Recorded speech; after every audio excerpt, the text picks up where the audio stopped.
আলহামদুলিল্লাহি ওয়াহদা ওয়াসসালাতু ওয়াসসালামু আলা মান লা নাবিয়্যা বা'দা আউযু বিল্লাহি মিনাশ শাইতানির রাজিম বিসমিল্লাহির রহমানির রহিম।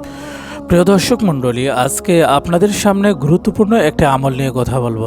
আজকের আমলটি প্রত্যেক মুসলিম ব্যক্তির জন্য অত্যন্ত গুরুত্বপূর্ণ একটি আমল। আমাদের সমাজে চলার ক্ষেত্রে আমাদের অনেক শত্রু থাকে, দুশ্মন থাকে। আজকের এই আমলটি যদি করেন, ইনশাল্লাহ আল্লাহ পাক রব্বুল আলামিন মুহূর্তের ভিতর আপনার সমস্ত দুশ্মনের হাত থেকে আপনাকে রক্ষা করে দিবে। অর্থাৎ আজকের আমলটি অত্যন্ত কোরআনিক একটি আমল। আজকের আমলটি সরকারে দো আলম নবী মুহাম্মদুর রাসূলুল্লাহ সাল্লাল্লাহু আলাইহি ওয়াসাল্লামের উপর নাজিল হয়েছিল। আপনারা সকলেই জানি, আমাদের প্রিয় নবী হযরত মুহাম্মদ সাল্লাল্লাহু আলাইহি ওয়াসাল্লামের দুশমন ছিল অনেক। নবীর অনেক বিরোধিতা করত, এবং কি নবীর প্রিয় চাচা আবু তালেবও নবীর বিরোধিতা করত।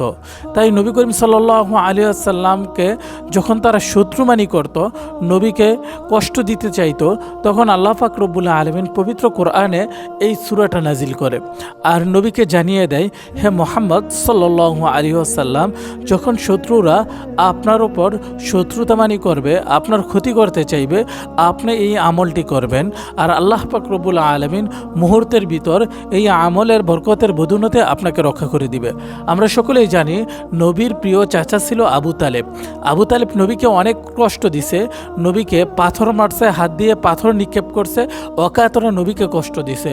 আর আল্লাহ পাক রব্বুল আলামিন পবিত্র কোরআনের এই আয়াতটি নাজিল করে, এই সূরাটি নাজিল করে নবীকে জানিয়ে দিছে, হে মুহাম্মদ সাল্লাল্লাহু আলাইহি ওয়াসাল্লাম, যখন শত্রুরা আপনার উপর শত্রুতামানি করবে, আপনি পবিত্র কালামুল্লাহর এই আয়াতটি, এই সূরাটি পাঠ করে ফু দিবেন, ইনশাল্লাহ আল্লাহ পাক রব্বুল আলামিন আপনাকে হেফাজত করবে।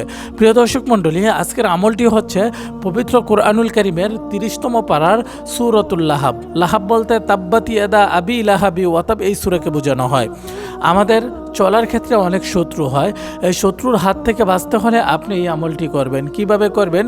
সূরা লাহাবটি আপনি 3 বার পাঠ করবেন আউযু বিল্লাহ বিসমিল্লাহর সাথে, এবং যে আপনার শত্রু তার নামটা লিখে এই সূরা ইখলাস 3 বার পাঠ করে আউযু বিল্লাহ বিসমিল্লাহর সাথে ওই নামের ভিতর ফু দিবেন, ইনশাল্লাহ আল্লাহ পাক রব্বুল আলামিন এই সূরার বরকতের বদৌলতে ওই দুশমনের হাত থেকে আপনাকে রক্ষা করবে।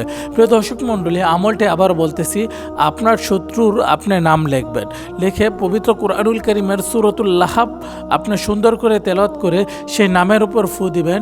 একাধিকবার আমলটা করবেন, ইনশাল্লাহ আল্লাহ পাক রব্বুল আলামিন এই নামের বরকতের বদৌলতে আপনাকে সমস্ত শত্রুর হাত থেকে হেফাজত করবে।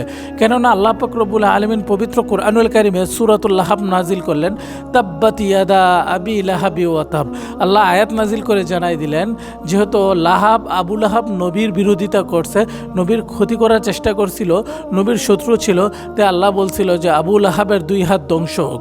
এমনিতে আপনার আমাকে যিনি বিরোধিতা করবে, শত্রুতা করবে, আপনিও যদি এই দোয়া, এই সূরার উপর আমল করে আল্লাহর কাছে আশ্রয় পাত্রনা চান, ইনশাল্লাহ আল্লাহ পাক রব্বুল আলামিন আপনাকে আমাকে হেফাজত করে নেবে। প্রিয় দর্শক মণ্ডলী, এতক্ষণ যারা কষ্ট করে ভিডিওটি দেখলেন, সকলেই কমেন্ট বক্সে আমিন লিখে যাবেন। স্ক্রিনে একটি মোবাইল নাম্বার দেওয়া হলো 01825802540। এই নাম্বারে যোগাযোগ করে আপনারা কোরআন হাদিসের যাবতীয় ট্রিটমেন্ট আমাদের কাছে নিতে পারবেন। আমরা যে কোনো জিনের রোগীর 100% গ্যারান্টি দিয়ে ট্রিটমেন্ট করে থাকি। যাদের ছেলে মেয়ে হয় না, সংসারে শান্তি নেই, স্বামী স্ত্রীর মিল নেই, তারা চাইলে এই নাম্বারে যোগাযোগ করে কোরআনের তকবির, কোরআনের রুকাইয়া নিতে পারেন। আমিন। আল্লাহ পাক রব্বুল আলামিন আমাদের সকলকে এই কথার উপর আমল করার তৌফিক দান করুক।